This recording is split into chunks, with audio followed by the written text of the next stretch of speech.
You would think I'm this Asian man holding a red mallet, the way I'm about to hit the gong.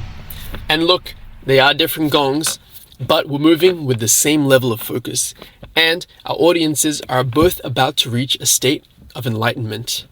There's also a non-zero chance that we're both scamming our respective audiences, although I prefer if you didn't look into it that far. My name's Tanvir, bring on the video. We're here in Sydney, well not even Sydney, more specifically we're here in Wollongong at Minnamurra Falls. Yep. Yeah, close enough. Yeah, close enough indeed. I'm joined by Joel. He's the second collaborator on this channel. You'll remember the first one. And this is a national park, so I think fair to say expectations are very high. Since when, bro? Since when? I've seen a lot of good parks that are national parks, so that means this one must have something special. Here's a sneak preview of what you see at the start.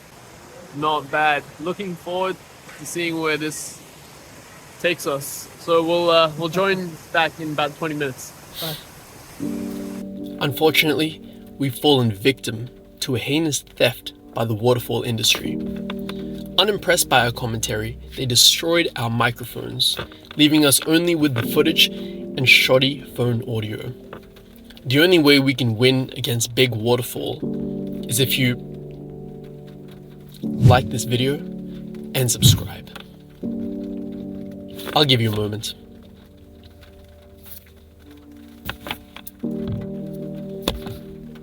That's enough time.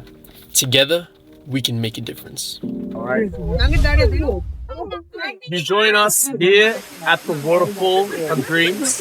Joel, does it stack up to your expectations? He has been here before. Is that what you want to hear if you created this waterfall? I don't think that will either.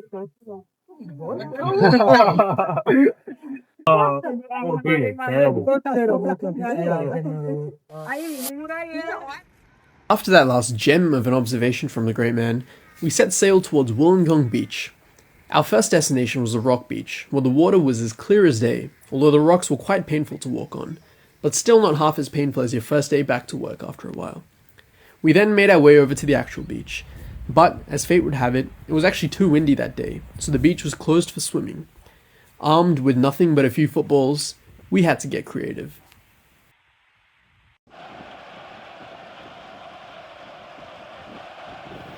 What you're about to see is best described as a make-a-wish version of the Asian sport of sepak takraw, with a few key differences. Those being, there's no net, there's no overhead kicks, and most importantly, no semblance of talent.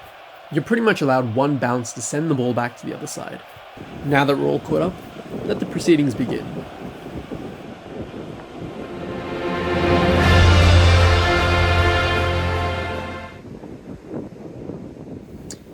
Ready to begin, and with that kick we're officially underway in Wollongong. Both players are still working out the kinks with the rules, but that'll be 1-0 to Joel, as I bounced twice in my square before I could send it back over.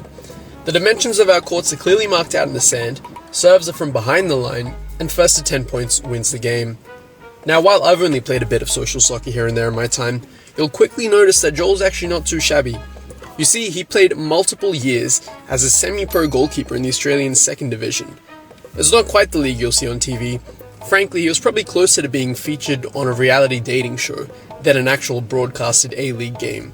So keep your eyes peeled for the next season of Glove Island, or maybe even Parried at First Sight. We pick back up in the game, and that's 5-1 to Joel. Now, all that sand he's kicked up in his square is actually starting to come back to bite him, as I sneak one through there with my serve. And here we see yet another dodgy end to a point, but when you're down 5-2, frankly, you've got to take them anywhere they come, and momentum's been lost as I send that ball to the ocean to be baptized. But Joel remains locked in, and an extremely tidy finish from him there. He waves to his non-existent fans, but has he celebrated too early? Only time will tell. Now time for some fun facts about Joel. While he concedes a lot of goals, he actually maintains a lot of clean sheets at home. Remarkable. And that concludes pretty much the best rally of the game so far, and Joel takes the marbles there.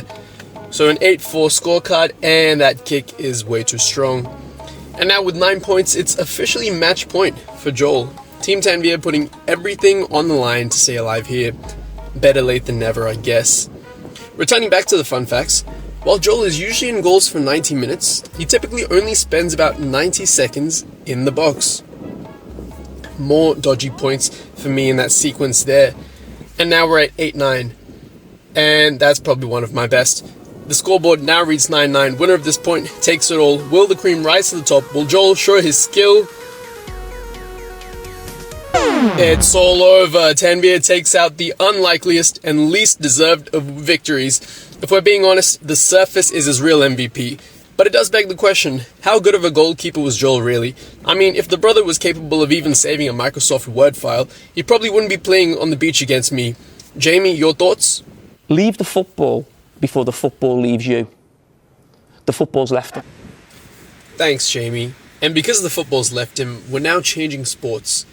Ironically to a different version of football. This next game is really quite simple. The objective was to throw the NFL ball into the hole in the sand at the bottom of your screen.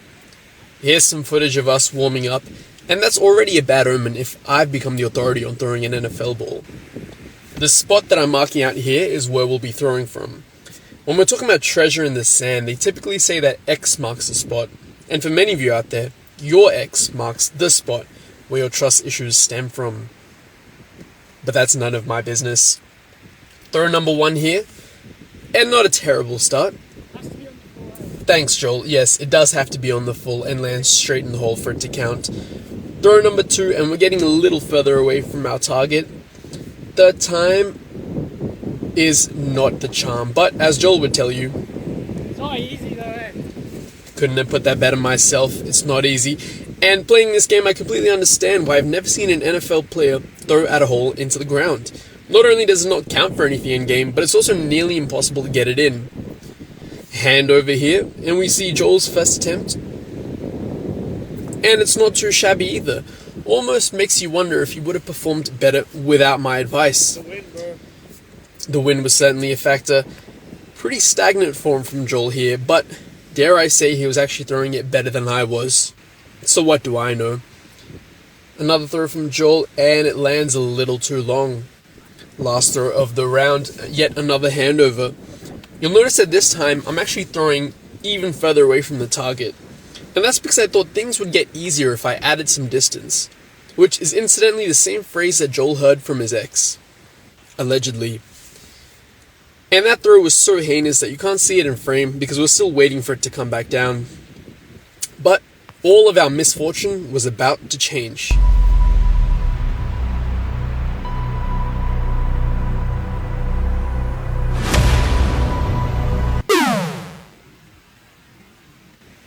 You've got to be kidding me. It hit the wall not once, but twice in the same shot and rattled straight out. I accepted my curse and handed the ball over to Joel, only to realize this curse might in fact be contagious. Now he goes close with his first throw, and close with the second one. I understand it now. I understand it now. Oh!